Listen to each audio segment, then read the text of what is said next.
That article is right in here. Yes, that's and this is an English article, isn't it? Well, it's written by a Dominican BBC man. But you see, that's what I'm talking about. There's your foot in demi-point. Yep. Okay? Yeah.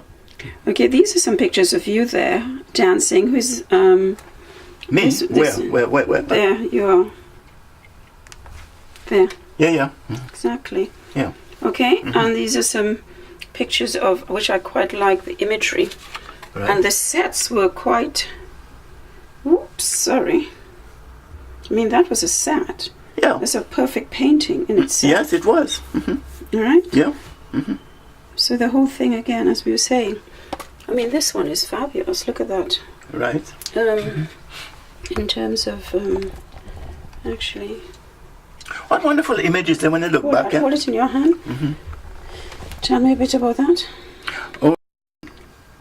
This I choreographed based on a market scene. We improvised everything here. Without, we used the minimum amount of props to convey stories. And these are vendors, and this was a couple flirting. And this actually led to something else which you're not seeing here. So it's important telling you about it. It led into a misunderstanding and a fight. So, typical thing that happens when tempers fugit, right? What's this one? Oh, this is a roadworks. We call it roadworks.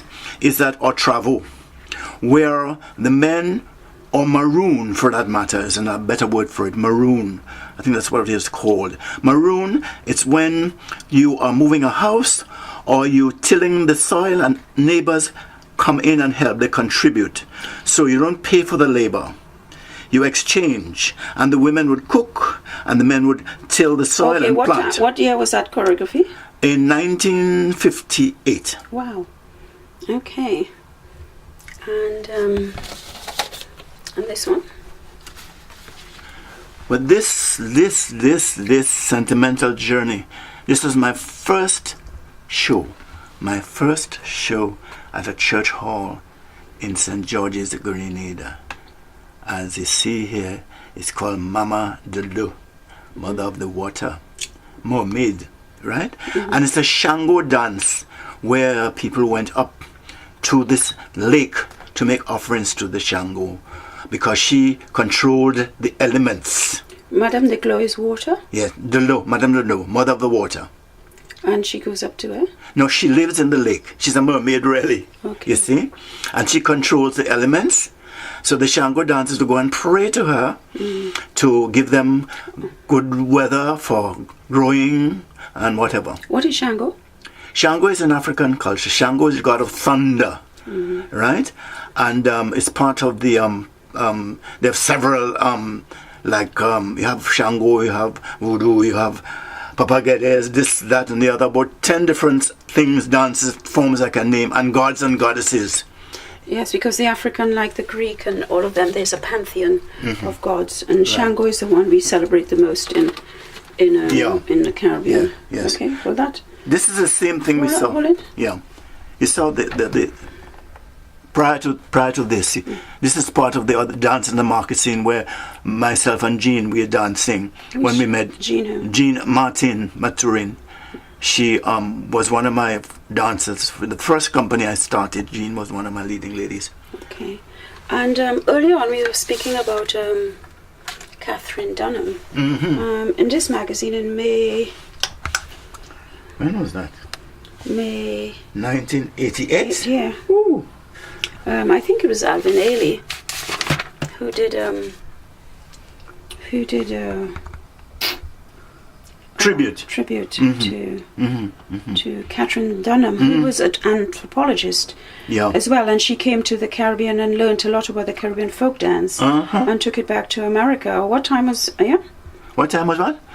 It must be in the 40s, you know. Dunham went to study there. In the Caribbean? Yes, must have been in the 40s. You see? I don't know the exact year. But I know I did read a book called Journey into Accompong. Which is Jamaican, isn't it? Accompong, yeah. Is in Jamaica. Yes. Is that up with Nanny in the Maroons country. Is that in Maroon country? In Maroon country, yes. Yeah. And she I remember. She also went to Martinique. You see that, because you could see that very French element in that costume. Yeah. Again, that's where we get that spiral, because I remember learning ballet in Trinidad. Yes. Again, that deals with a lot of spiral and stillness, and that came straight from the French courts. So, that's why when we came here to dance, we came with a cacophony, as you say, a potpourri. The dance has all of those elements in it. It has the French, it has the African, it has the Indian, it has the Carib. Okay? Background there, we have a photo of Dunham herself and the divine Alvin Ailey. Yeah. Okay. Although I know at that point you all weren't thinking about it, but do you think the styles and forms that you brought had any influence on the European dance, on English dance? Oh, yes. Without a shadow of a doubt. Tell me a bit about that. Because I taught in a couple of schools, and at Max River's studio, there were several classes, varied, jazz, modern, West Indian, Afro, and a lot of English dancers used to come to the workshops to extend, to learn, and a lot of them actually went on the continent to do cabaret. Right, from learning the African or the West Indian dance forms. Oh yes, they did, because I remember once I taught in a school and I taught basic Shango movements, and of course one day I went and I found the teacher, who was Caucasian, teaching the children what I had taught them, and I thought, it's interesting. And she said to me, Allistar, I've just started teaching the children the Chango, and I had to educate her, say, it's not Chango, it's Shango, and I explained to her what it's about. She didn't know, I told her. But I have noticed, even in my time, that even if I'm looking at the pop videos, I mean, looking at from all the pop videos, and I'm also looking at young dancers, the fluidity in their pelvis and the fluidity in their spines wasn't there when I first came. No. So therefore, the work that you all were doing, even in the cabarets and on the dance floors, in the dance halls. That was a key thing, the dance halls. The famous Astoria on Tottenham Court Road, where we used to go to party. Wednesday nights, it's cha-cha-cha nights. Friday nights, it's jive. And you weren't allowed to drive during the week, right? But there we met a lot of continental people, men and women. And we seem to have a language which the English didn't have then. They do now.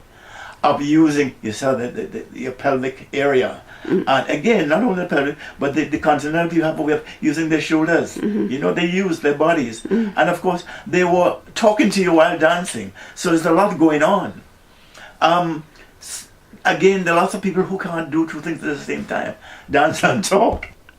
Well, the English were basically rigid, I would say, because they were schooled into upright type of ballet type of dance and ballroom, which had a discipline which was very strict.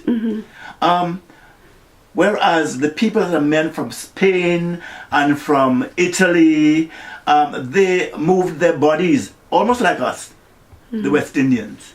So we had something in common, i.e., when cha-cha-cha was in fashion, they were with us in the form of cha-cha-cha, whereas the English learned it by numbers. Okay, so would you say that the by being in the dance halls, by being on the cabaret, by dancing in the churches, by teaching, you began to infuse the dance forms and the approach to dance that was happening in Britain at that time, because the only main companies you had at that point were were ballet companies. Yeah. And so therefore, by the South Americans being here, by you all being here, by the Spanish being here, suddenly they were opened up to a different way of moving. Hence the reason today we have everybody winding their hips to such excess. Give me excess of it. But when I walked into the Graham studios in 1972, I went, but that's the dance we have been doing at home. The use of the floor, the use of the spiral, the use of the contraction, that demi-point onto the floor, because we were doing all of that. So I saw myself very much into dance, and I would think at the time dance was evolving even in New York. We have to remember that a lot of people in New York also came from the Caribbean, and even Catherine Dunham. So I would surmise and say that the dance we were doing then, or you all were doing then, informed the dance of today. Yes, in many ways. Many ways. You know? Because once I remember going to a nightclub in Birmingham, and I started doing something, and some young person said, "Oh, he's doing our dance." And I corrected him by saying, No. You relate to what I'm doing here? And I relate to what you're doing, but what you're doing came from what I started, or my forefathers or whatever. The rhythm from Africa, which came to the West Indies. I know I brought it to you, and now you translate it. So a lot of the modern dance and disco type movements are really basically Caribbean. Because one of the things with music has actually paid a lot of respect to how it has changed because of the Caribbean people coming here and the Americans coming as well, black Americans.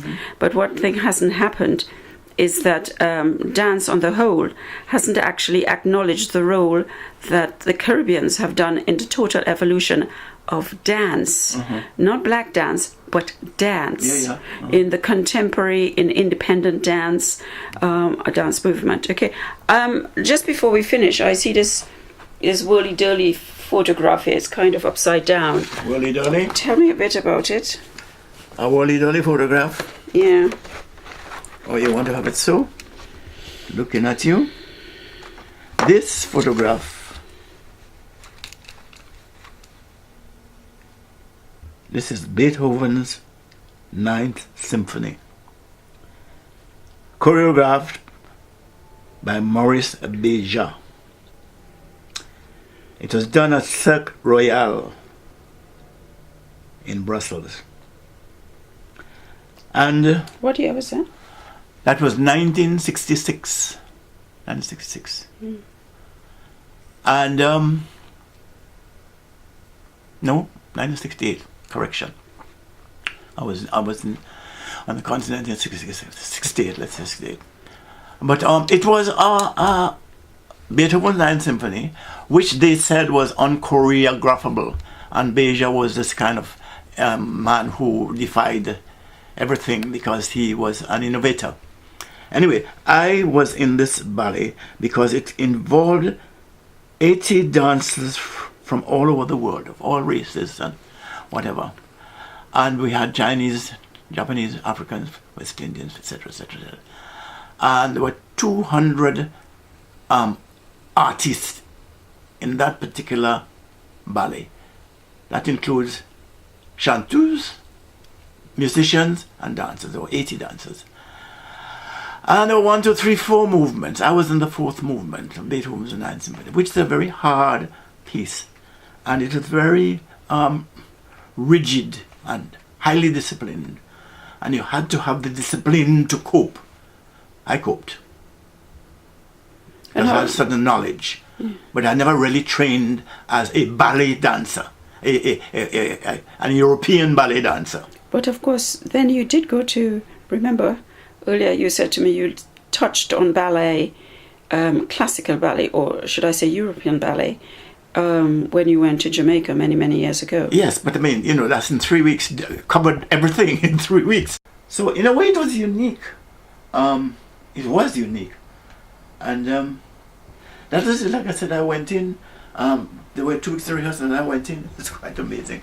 When I got there, I got from the plane and went into the theater, and I thought, okay, I'm going to go to the hotel to change, and said, hello, no, change right away, you're on.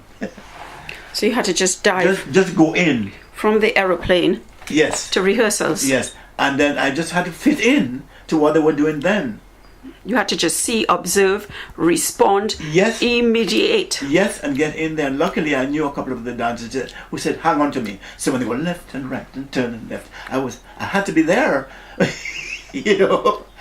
And It's a wonderful, wonderful discipline, but a bit scary. When you go into a company that's rehearsing, and all of them are ballet, trained ballet, the discipline that they had. I had not the discipline, but I had a discipline. Well, you had a discipline. Yes, you didn't yes. have that particular Yes, yes. discipline, but you had the I was discipline tuned in, really. of dance. Yeah. Yes, yes. So I did it my way. And it was an interesting experience. Oh God, yes, yes. So, Allistar, why did you stop dancing? Well, I'm not 16, and dance stopped me. I was hospitalized one time for a hernia, and that doesn't stop dancers really. You have a fractured leg or whatever, you mend up and you start all over again.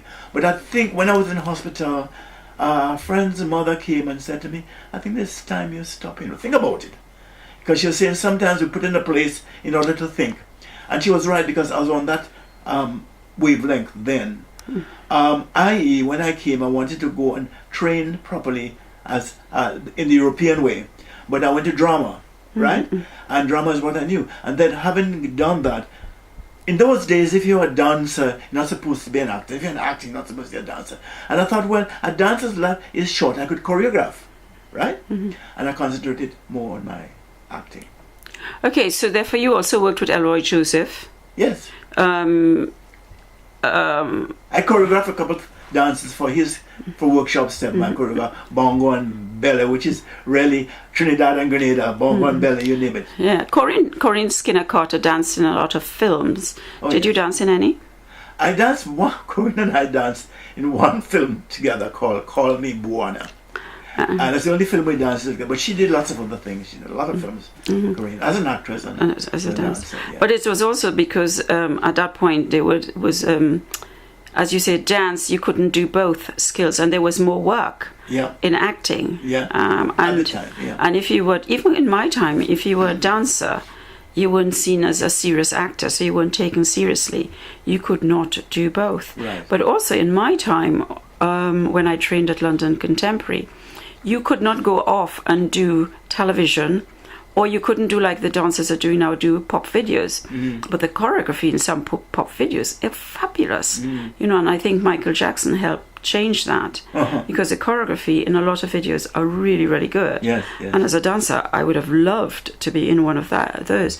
But in the days, in the 70s when I trained, if you did, you couldn't go and do telly at all. In actual fact,